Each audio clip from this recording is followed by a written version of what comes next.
Em janeiro de 1942, a Fábrica 2 da Boeing, em Seattle, deveria estar bombeando fortalezas voadoras a uma taxa que escureceria os céus alemães.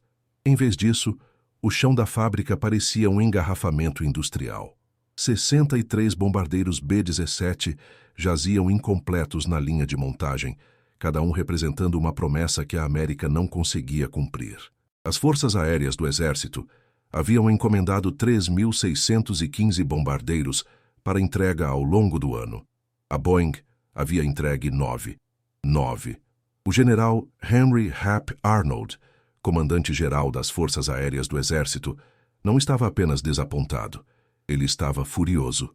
Em uma acalorada reunião em 15 de janeiro, com executivos da Boeing, Arnold deixou brutalmente claro: sem bombardeiros, não haveria campanha de bombardeio estratégico. Sem uma campanha de bombardeio estratégico, soldados americanos enfrentariam uma máquina de guerra nazista, entrincheirada por anos. A matemática era simples e aterrorizante. O problema não era a mão de obra. A Boeing havia contratado mais de 30.000 trabalhadores em 6 meses, muitos deles mulheres que nunca tinham pisado em uma fábrica antes. Não eram materiais tampouco. O alumínio estava fluindo da Alcoa mais rápido do que eles conseguiam usá-lo. A crise era algo que ninguém tinha antecipado. Os próprios bombardeiros eram muito complexos para construir rapidamente. Cada B-17G exigia 140.000 peças individuais. As asas sozinhas demandavam 12.000 rebites por lado, conectando 7 camadas sobrepostas de revestimento de alumínio a uma estrutura interna que tinha que suportar tensões de até 6 Gs em manobras de combate. Os métodos de montagem tradicionais aperfeiçoados em aeronaves menores simplesmente entraram em colapso sob essa complexidade. Philip Johnson, gerente de produção da Boeing, percorria o chão da fábrica todas as manhãs às 5 horas da manhã, prancheta em mãos, assistindo ao mesmo pesadelo se desenrolar. A estação número 4 de montagem de asas tinha 17 trabalhadores, agrupados em torno de uma única seção da asa. Eles estavam atrapalhando uns aos outros. Um rebitador terminava uma emenda, dava um passo para trás, e outro precisava acessar o exato local que ele acabara de desocupar. Então, um terceiro trabalhador precisava daquela posição para uma linha de rebites diferente. A coreografia era insana. Johnson cronometrou ele mesmo. 20 horas e 14 minutos para completar uma montagem de asa, desde a estrutura nua até o rebite final. 20 horas. Os britânicos estavam perdendo bombardeiros mais rápido do que isso sobre a Alemanha. Cada caça da Luftwaffe que ficava sem ser desafiado, porque os bombardeiros americanos não estavam no céu, significava mais navios mercantes afundados no Atlântico, mais fábricas funcionando a plena capacidade no Vale do Ruhr, mais tempo para a Alemanha nazista consolidar seu domínio sobre a Europa. Os engenheiros da Boeing já tinham tentado de tudo. Eles redesenharam os pontos de acesso das ferramentas. Eles criaram gabaritos e dispositivos especializados. Eles até experimentaram diferentes tamanhos de equipe, pensando que talvez menos trabalhadores reduziriam o congestionamento. Nada funcionou. O problema fundamental permanecia.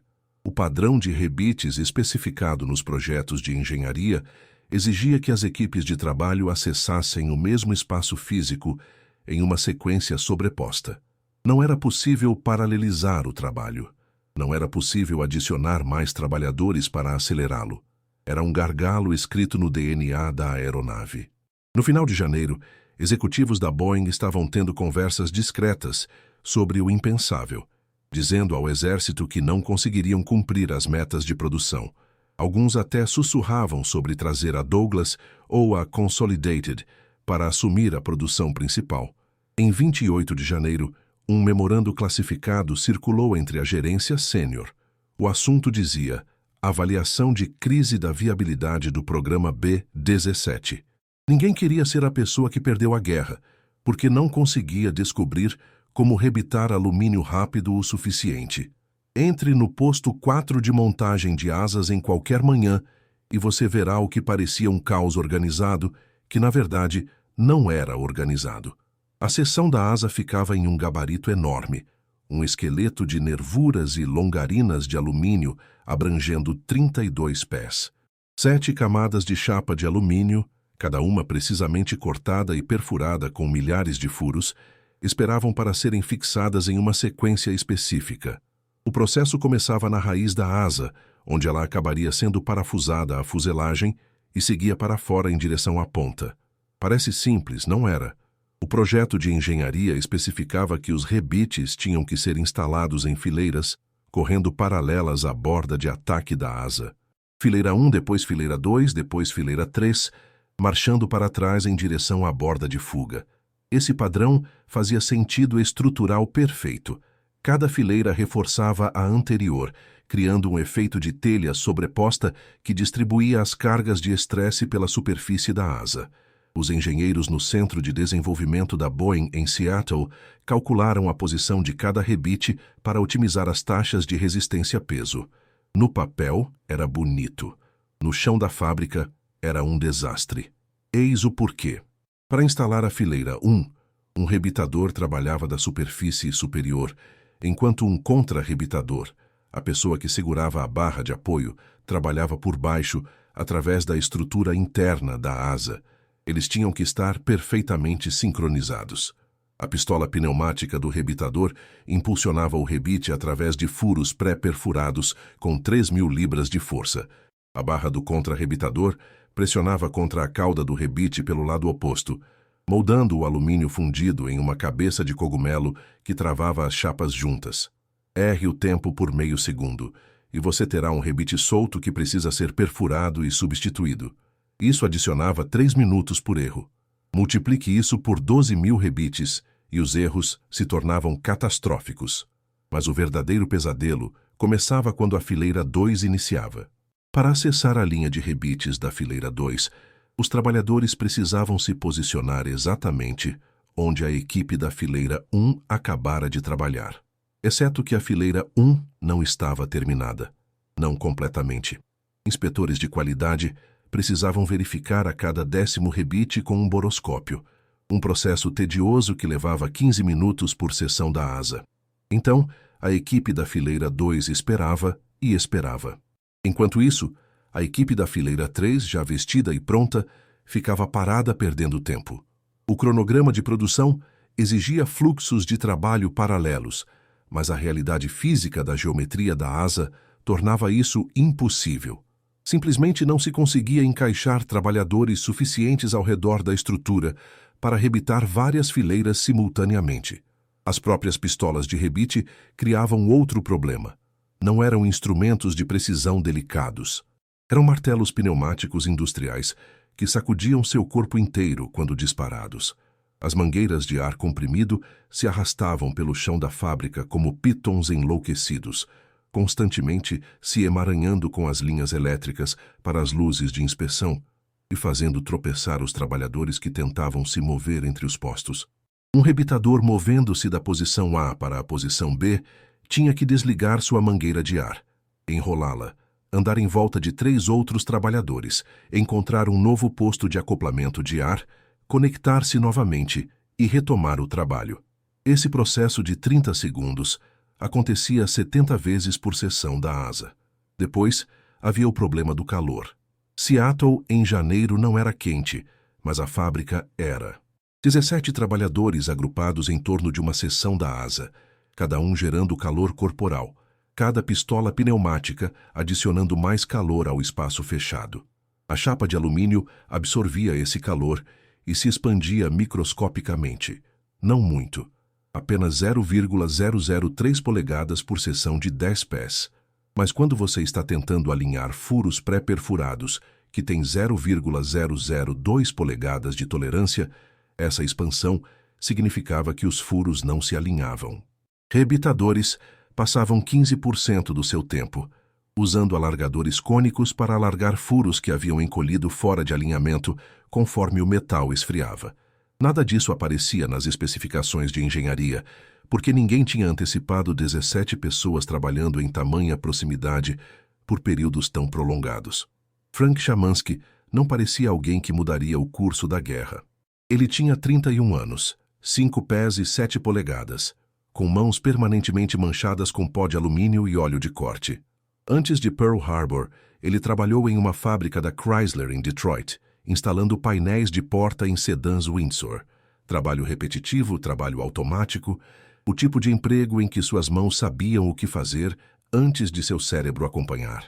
Quando a Boeing começou a contratar no final de 1941, Frank mudou-se com sua esposa e 2 filhas para Seattle, alugou um quarto em uma pensão perto da fábrica e se juntou ao turno da tarde no posto 4 de montagem de asas. Ele começava a trabalhar às 4 horas da tarde e terminava à meia-noite, 5 dias por semana, às vezes 6, quando as cotas de produção exigiam. O que tornava Frank diferente não era sua habilidade de rebitar. Dezenas de trabalhadores podiam igualar sua velocidade e precisão.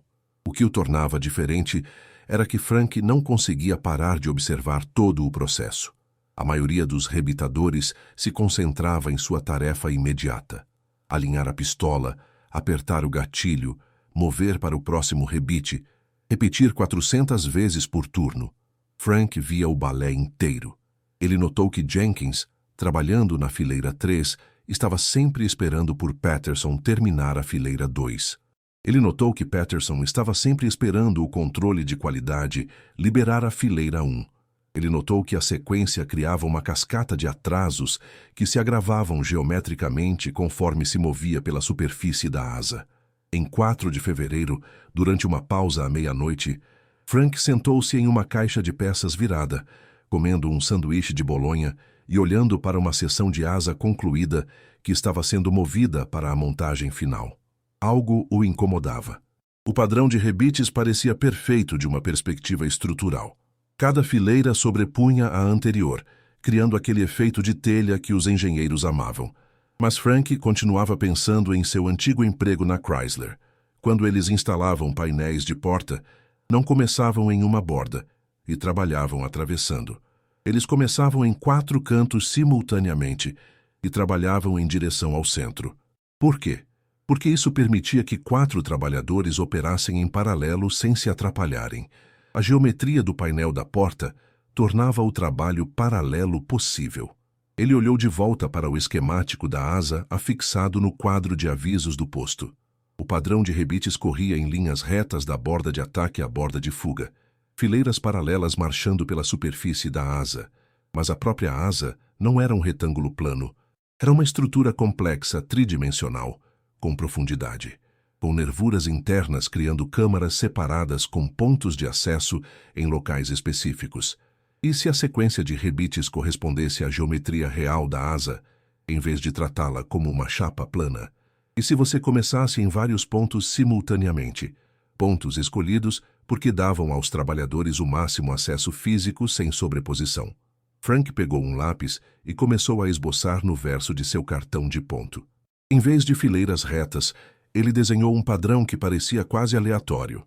Rebites agrupados em torno de nervuras estruturais, onde o acesso era mais fácil. Depois, linhas irradiantes conectando esses grupos, seguindo os contornos naturais da estrutura interna da asa. Parecia errado. Parecia que alguém havia derramado rebites no projeto e decidido deixá-los onde caíram. Mas enquanto Frank traçava o padrão com o dedo, ele percebeu algo crucial. Era possível ter 5 trabalhadores rebitando simultaneamente, sem que nenhum deles precisasse do mesmo espaço físico. O trabalhador 1 podia estar na raiz da asa, dentro da câmara da longarina principal. O trabalhador 2 podia estar no meio da asa, acessando através do painel de inspeção. O trabalhador 3 podia trabalhar na borda de fuga, que era rasa o suficiente para rebitagem de cima para baixo sem um contra-rebitador. Eles nunca se cruzariam. As implicações estruturais o preocupavam. O projeto de engenharia especificava aquele padrão de fileira paralela por um motivo: distribuição de carga, concentração de estresse, termos que Frank só entendia pela metade, mas ele continuava pensando em outra coisa que havia notado. Falhas de rebites quase nunca aconteciam onde 2 fileiras se encontravam. Elas aconteciam em pontos de transição, onde o revestimento da asa mudava de espessura ou onde recortes para tanques de combustível interrompiam o padrão. As próprias fileiras não eram mágicas. eram apenas uma maneira de distribuir fixadores pela superfície, talvez não a única maneira. Frank sabia o que aconteceria se ele abordasse um supervisor de produção com seu esboço. Eles sorririam educadamente, diriam a ele que os engenheiros passaram meses calculando aquelas posições de rebite e o mandariam de volta ao seu posto. A hierarquia na fábrica 2 da Boeing era rígida. Engenheiros projetavam, supervisores gerenciavam, trabalhadores montavam. Ninguém esperava a inovação de um cara cujo cargo era rebitador grau 2. Mas Frank tinha uma vantagem. Ele trabalhava no turno da tarde, e o supervisor do turno da tarde, Bill Hendricks, era diferente. Hendricks começou como trabalhador de chapa metálica antes de ser promovido a supervisor em 1940. Ele realmente escutava os trabalhadores do chão de fábrica, o que o tornava notavelmente progressista ou perigosamente ingênuo, dependendo de quem você perguntasse. Em 11 de fevereiro, Frank encontrou Hendricks durante a mudança de turno das 8 horas da noite e mostrou-lhe o esboço. Hendricks olhou para ele por um longo tempo. Então, ele disse algo que Frank não esperava. Isso viola todos os princípios de carregamento estrutural que a Boeing usa. Você sabe disso, certo? Frank assentiu. Ele sabia, ou pelo menos suspeitava. Hendricks continuou. O padrão de fileira paralela não é arbitrário. Quando a asa flexiona sob carga, o estresse se concentra ao longo de linhas previsíveis. As fileiras de rebites são posicionadas perpendiculares a essas linhas de estresse. Isso é fundamental. Está em todos os livros didáticos de engenharia aeroespacial, publicados desde 1927. O princípio que Hendricks estava descrevendo vinha do trabalho feito por Theodor von Karman e sua equipe no Caltech no final da década de 1920. Eles provaram matematicamente que os padrões de fixadores em estruturas de suporte de carga precisavam seguir trajetórias de estresse, as linhas invisíveis de força que fluem através do metal sob pressão. Uma asa de B-17, carregando 6.500 libras de combustível, mais o peso estrutural de 4 motores, experimentava um enorme estresse de flexão durante o voo. A superfície inferior estava sob tensão, tentando esticar. A superfície superior estava sob compressão, tentando comprimir. Bem ao longo do meio, no eixo neutro, o estresse se aproximava de zero. As equações de von Karman mostravam que os fixadores precisavam ser mais densos, onde o estresse era mais alto, e podiam ser mais esparsos, onde o estresse era mínimo. O padrão de fileira paralela alcançava isso perfeitamente. Cada fileira correspondia a uma magnitude de estresse específica, com espaçamento de rebites calculado para corresponder aos requisitos de carga. O padrão de Frank jogava tudo isso pela janela. Seus grupos colocavam densas concentrações de rebites em torno de nervuras estruturais, não em linhas de estresse. Suas conexões irradiantes seguiam a conveniência de acesso, não os caminhos de carga. De uma perspectiva de engenharia clássica, era absurdo. A asa poderia se manter unida durante os testes de táxi, poderia até sobreviver aos primeiros voos. Mas sob estresse de combate sustentado, microfraturas se desenvolveriam onde o padrão de rebites falhasse em corresponder ao padrão de estresse. Essas fraturas se propagariam. A asa falharia. Homens morreriam. Hendricks explicou tudo isso a Frank no chão barulhento da fábrica, gritando por cima das pistolas pneumáticas. Então ele fez uma pergunta que mudou tudo. Mas von Karman alguma vez considerou a eficiência de montagem como um fator estrutural? Frank parecia confuso. Hendricks continuou.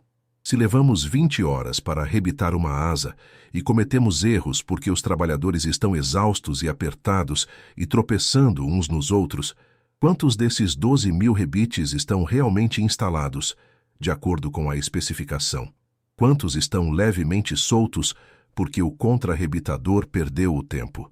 Quantos furos estão levemente alargados porque não se alinharam perfeitamente?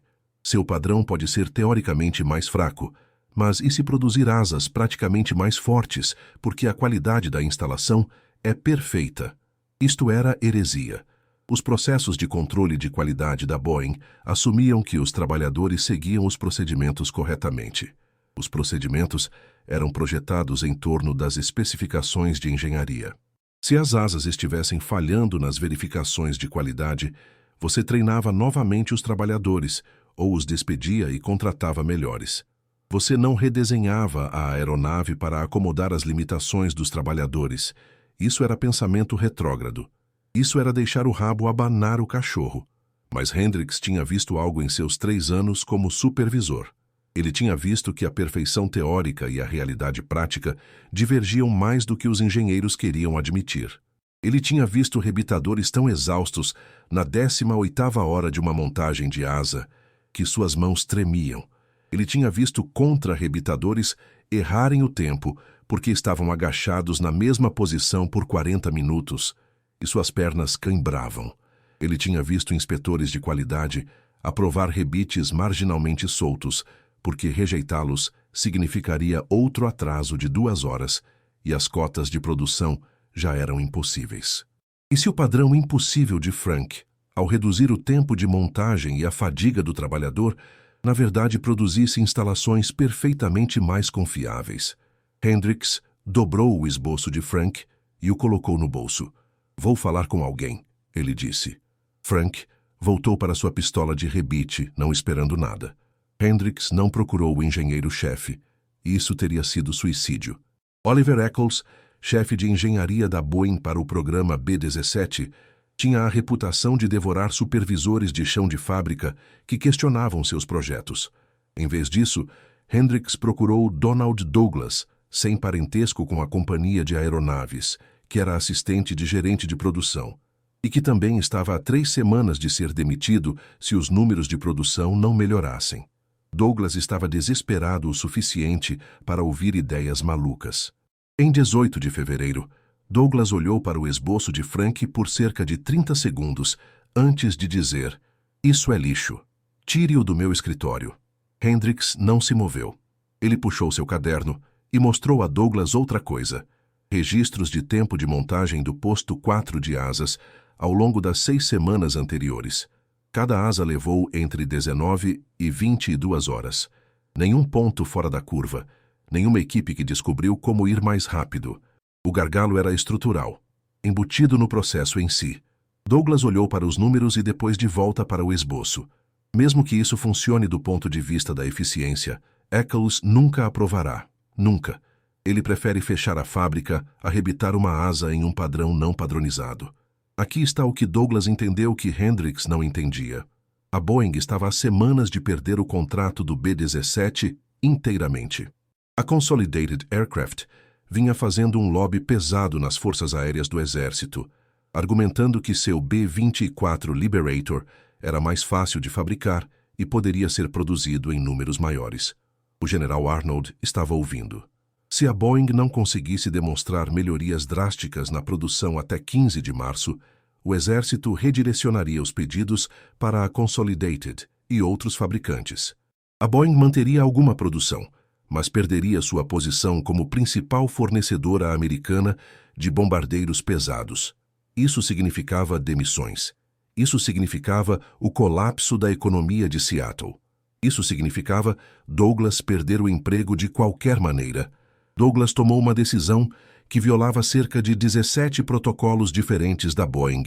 Ele autorizou um teste sem aprovação de engenharia, mas ele não podia fazê-lo durante o turno do dia, quando a gerência sênior estava andando pelo chão.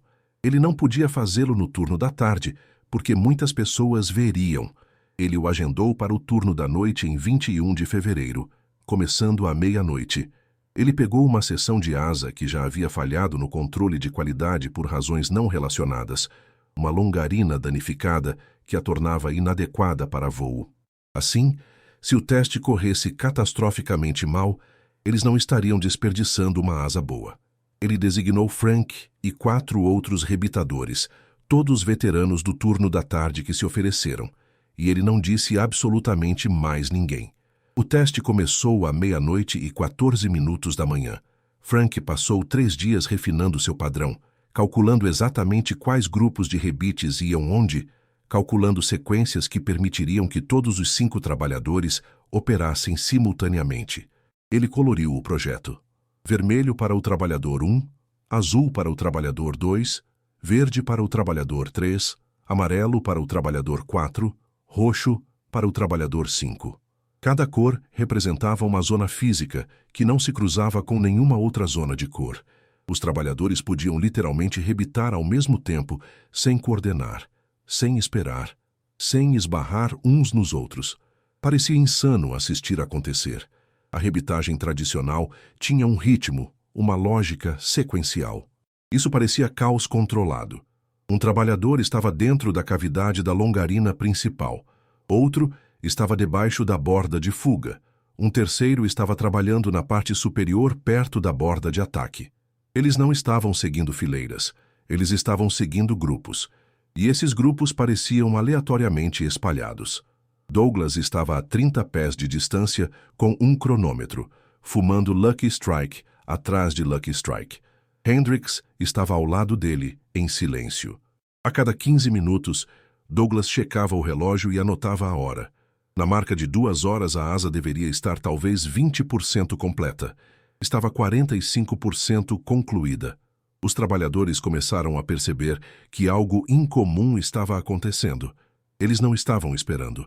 Nem uns pelos outros, nem pelos inspetores, nem pelo acesso. Cada posição de rebite que Frank havia marcado era genuinamente acessível sem interferência.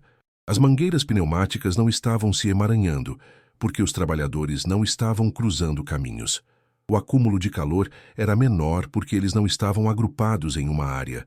O alumínio não estava expandindo tanto porque 5 fontes de calor distribuídas pela superfície da asa criavam uma carga térmica menos concentrada do que 17 fontes em um só lugar. Às 2 horas e 21 minutos da manhã, 127 minutos após o início, o rebite final foi instalado. Douglas clicou em seu cronômetro. Ele não disse nada. Ele caminhou até a asa e começou a inspecionar rebites aleatoriamente, puxando seu boroscópio e verificando a formação adequada do cogumelo. Hendricks prendeu a respiração. Frank estava lá, coberto de pó de alumínio, tentando ler o rosto de Douglas. Douglas inspecionou 30 rebites antes de confiar em seus próprios olhos. Cada um estava perfeito.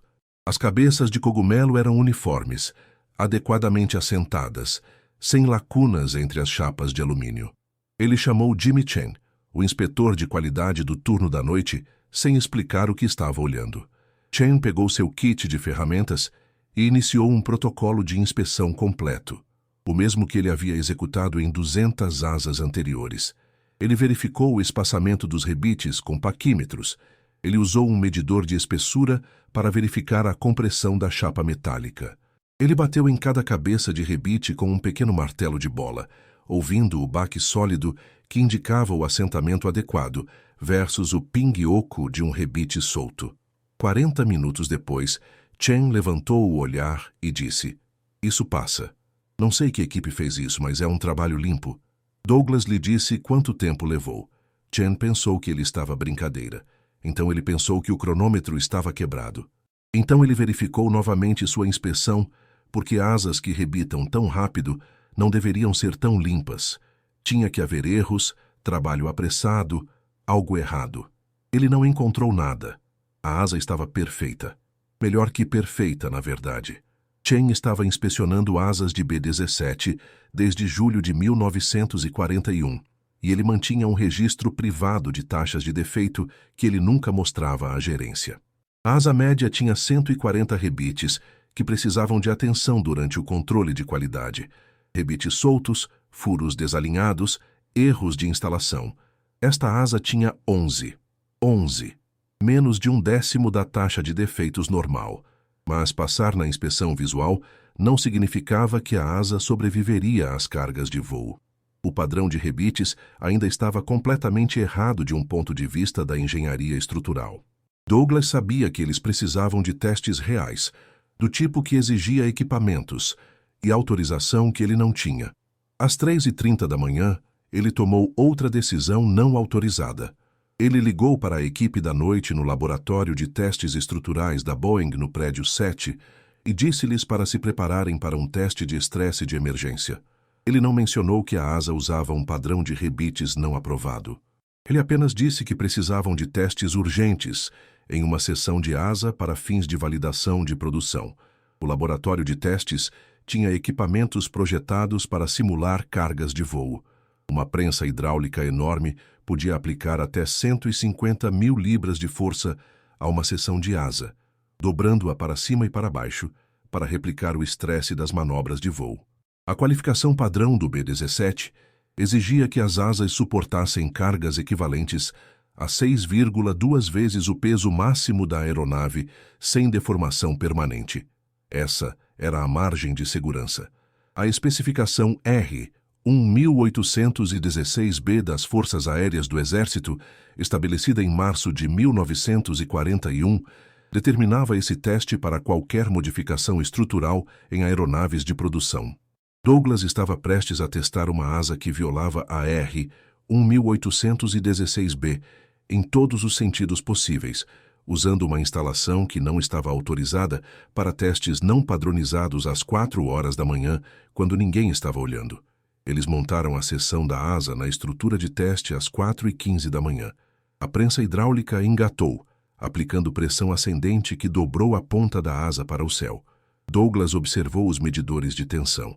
A uma carga equivalente a 1 G, a asa flexionou normalmente. A 3 Gs, ainda normal. A 6 Gs, a deflexão correspondeu exatamente à especificação. A 6,2 Gs, o limiar de qualificação, a asa aguentou. Sem estalos, sem estouro de rebites, sem fraturas de estresse se formando no revestimento de alumínio. Douglas disse ao operador para continuar. A 7 Gs, a asa ainda estava estruturalmente sã. A 8 Gs, rebites individuais perto da raiz da asa começaram a mostrar tensão, mas isso era esperado. A raiz da asa carregava as cargas mais altas e deveria ser o primeiro ponto de falha. A 8,4 Gs. O teste foi encerrado, não porque a asa falhou, mas porque Douglas estava apavorado de quebrar o equipamento de teste. Eles liberaram a pressão hidráulica. A asa retornou à sua posição neutra, sem deformação permanente. 0. Uma asa devidamente projetada deveria mostrar algum assentamento permanente microscópico, depois de ser carregada a 8,4 Gs. Esta asa não mostrou. Comportou-se como se tivesse sido estressada a talvez 5 Gs. Chen executou seu protocolo de inspeção novamente, verificando cada rebite que esteve sob carga máxima. Nenhum tinha se soltado. Nenhum mostrava evidência de deslizamento microscópico. A asa era de alguma forma mais forte do que as asas construídas com o padrão. Douglas ficou lá às 5h47 da manhã, tentando entender o que estava vendo. O padrão de Frank havia colocado grupos de rebites em torno das nervuras estruturais, e essas nervuras eram os principais membros de suporte de carga da asa. Ao concentrar fixadores onde a estrutura era mais forte, Frank acidentalmente criou um padrão que reforçava os caminhos de carga naturais da asa, em vez de lutar contra eles. As conexões irradiantes entre os grupos agiam como distribuidores de estresse secundários, canalizando cargas para longe dos pontos fracos. Não era aleatório, era orgânico. Correspondeu à maneira como as forças realmente fluíam através da estrutura, em vez da maneira como os engenheiros achavam que deveriam fluir. Às 6 horas da manhã de 21 de fevereiro, Douglas soube que tinha que levar isso a alguém que pudesse realmente autorizar a implementação em escala total, não Eccles, que a mataria por princípio.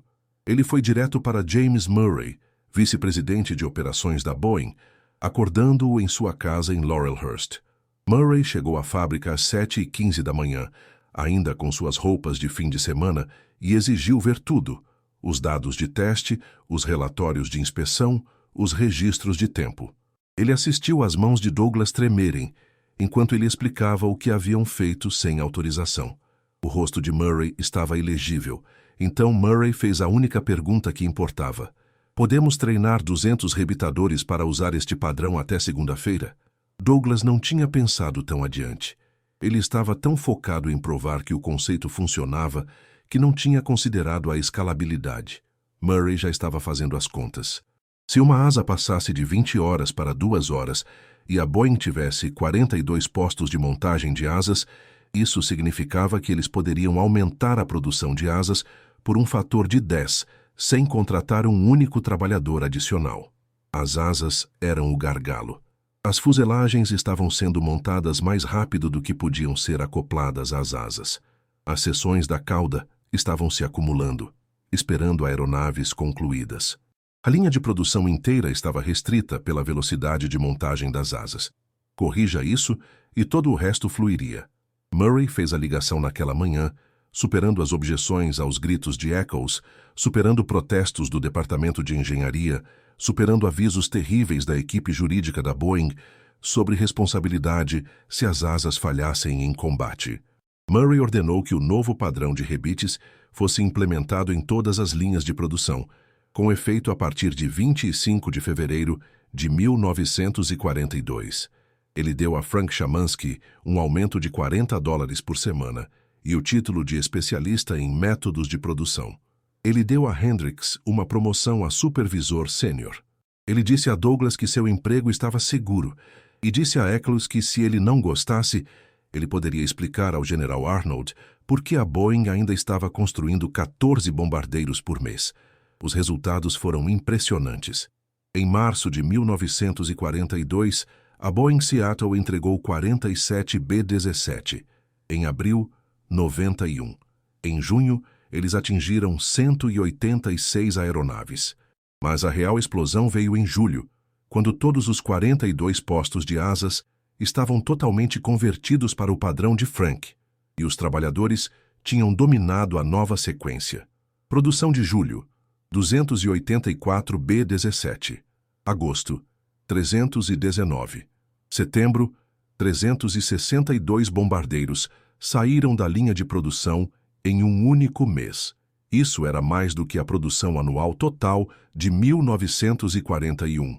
O impacto na guerra aérea foi imediato e devastador para a Luftwaffe. Em outubro de 1942, a 8ª Força Aérea realizou sua primeira missão com mais de 100 bombardeiros, atingindo alvos industriais em Lille, França. A Luftwaffe tinha sido construída para lutar batalhas defensivas contra ataques de 20 ou 30 bombardeiros. Eles podiam enxamear essas formações, abater os desgarrados, tornando cada missão custosa o suficiente para ser insustentável. Mas sem bombardeiros, o fogo defensivo de tantos B-17 criava campos de fogo sobrepostos que tornavam os ataques de caças suicidas. Pilotos alemães chamavam isso de o muro de chumbo. Eles perderiam 3 caças para abater um bombardeiro, e os americanos simplesmente continuavam vindo. Em janeiro de 1943, a 8ª Força Aérea estava voando missões com 300 bombardeiros. No verão, 500. Cada uma dessas aeronaves representava 2 horas de tempo de rebitagem, em vez de 20. Cada uma carregava 4.000 libras de bombas mais fundo na Alemanha do que Hitler pensava ser possível. As missões Schweinfurt-Regensburg, em agosto de 1943, os ataques que aleijaram a produção alemã de rolamentos de esferas exigiram 376 B-17. Sem o padrão de Frank, a Boeing não teria construído tantos bombardeiros no total até agosto de 1943. A campanha de bombardeio estratégico inteira, o esforço que afastou caças alemães da frente oriental e forçou a Luftwaffe a uma guerra de atrito insustentável, dependeu da capacidade da Boeing de inundar o céu com fortalezas voadoras. A Boeing Seattle não foi a única fábrica a usar o padrão de Frank. Em abril de 1943, a Boeing Wichita, a Douglas Long Beach e a Lockheed Vega haviam adotado variantes dele. A produção combinada em todas as instalações atingiu 512 bombardeiros pesados em um único mês. Os alemães estavam produzindo 1.000 caças mensalmente para combatê-los, mas não importava. Você não pode vencer uma guerra aérea quando o inimigo constrói bombardeiros mais rápido do que você pode abatê-los. Frank Chamansky nunca se tornou famoso. Ele recebeu uma comenda do Conselho de Produção de Guerra em julho de 1943. Um certificado assinado por alguém que ele nunca conheceu, e ele ficou pendurado no quarto de sua filha até que ela se mudou em 1959.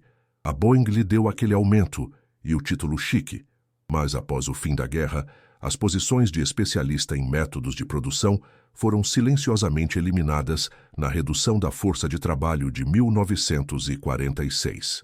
Frank voltou para Detroit, trabalhou na Ford por 23 anos e morreu em 1971, sem nunca saber que seu padrão de rebites havia fundamentalmente mudado a forma como as aeronaves eram fabricadas.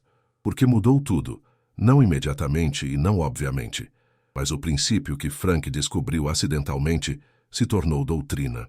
Em 1947, quando a Boeing começou a projetar o B-47 Stratjet, seu primeiro bombardeiro a jato de asa enflechada, os engenheiros não começaram com padrões de rebites teóricos. Eles começaram consultando trabalhadores da linha de montagem sobre pontos de acesso e fluxo de trabalho. A asa do B-47 usava um padrão que parecia caótico no papel, mas podia ser rebitado por 6 trabalhadores simultaneamente em 3 horas. Ninguém chamou de método Shamansky. Ninguém sabia que existia um Shamansky. Eles apenas sabiam que corresponder padrões de rebites à realidade da montagem, em vez de pura teoria estrutural, produzia aeronaves melhores mais rapidamente. A Douglas Aircraft aplicou o mesmo princípio ao DC-8 no final da década de 1950.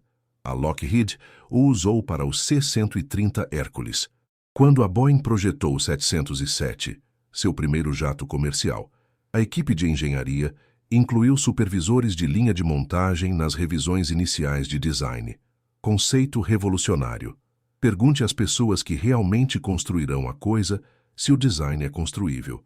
Os painéis de fuselagem do 707 usavam o que a Boeing chamava internamente de rebitagem por grupo, que era o padrão de Frank com um nome corporativo anexado.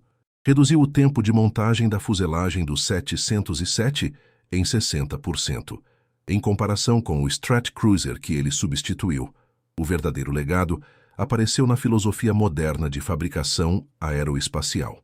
Existe um princípio chamado Design para Manufaturabilidade, ou DFM, que todo engenheiro aeroespacial aprende na escola. Agora ele diz que a elegância de um design é medida não apenas por seu desempenho, mas por quão eficientemente ele pode ser construído. O exemplo de livro didático ensinado no MIT e Caltech e em todos os programas de engenharia aeroespacial do mundo é a rebitagem da asa do B-17. Como um padrão teoricamente ótimo se provou inferior a um padrão praticamente ótimo. Como a redução do tempo de montagem melhorou a qualidade em vez de degradá-la. A maioria dos estudantes nunca aprende sobre Frank. Eles aprendem sobre o inovador Programa de Desenvolvimento de Metodologia de Produção da Boeing como se fosse uma decisão de comitê. Aeronaves modernas como o Boeing 787 levam isso ainda mais longe. As seções de fuselagem do 787 são unidas com padrões de fixadores projetados por computador que parecem aleatórios, mas são otimizados para instalação robótica. Cada padrão é gerado por algoritmos que consideram cargas estruturais, acesso de montagem, expansão térmica e 20 outras variáveis simultaneamente. Frank fez a mesma coisa em 1942, com um lápis e um cartão de ponto. Ele apenas não tinha a matemática para provar por que funcionava. Ele tinha algo melhor. Ele tinha reconhecimento de padrões desenvolvido ao observar milhares de rebites sendo instalados e notar o que atrasava todo mundo. Essa é a verdade incômoda que esta história revela. Frank não era mais inteligente que os engenheiros da Boeing. Ele não era mais bem educado. Ele não entendia as equações de estresse de von Karman ou a análise de caminho de carga. O que ele tinha era um conhecimento diferente. Ele sabia o quão cansado você fica agachado na mesma posição por 40 minutos. Ele sabia como as mangueiras pneumáticas se emaranham quando os trabalhadores cruzam caminhos. Ele sabia que a perfeição teórica executada mal produz resultados piores do que a imperfeição teórica executada impecavelmente. Os engenheiros da Boeing sabiam como calcular estresse. Frank sabia como realmente construir as coisas. Ambos os tipos de conhecimento eram essenciais. Apenas um tipo era valorizado. A indústria aeroespacial finalmente descobriu isso, mas levou décadas. O desenvolvimento de aeronaves modernas usa equipes de produto integradas onde maquinistas e montadores trabalham ao lado de engenheiros, desde o primeiro dia. Quando a Airbus projetou o A380, o maior avião de passageiros já construído, os trabalhadores da linha de montagem tinham poder de veto sobre decisões de design que tornariam a fabricação impossível. Esse é o verdadeiro legado de Frank, não o padrão de rebites específico, que agora está obsoleto em uma era de sistemas de fixação automatizados. O legado é a ideia de que a pessoa que está fazendo o trabalho pode entender o trabalho melhor do que a pessoa que o projetou. Revolucionário em 1942, senso comum agora, exceto que continuamos esquecendo e tendo que reaprender. Todo ciclo de inovação produz seu próprio Frank Chamansky, alguém que vê a solução óbvia que os especialistas estão muito educados para notar. As organizações inteligentes escutam, as demais continuam rebitando asas em 20 horas e se perguntando por que estão perdendo.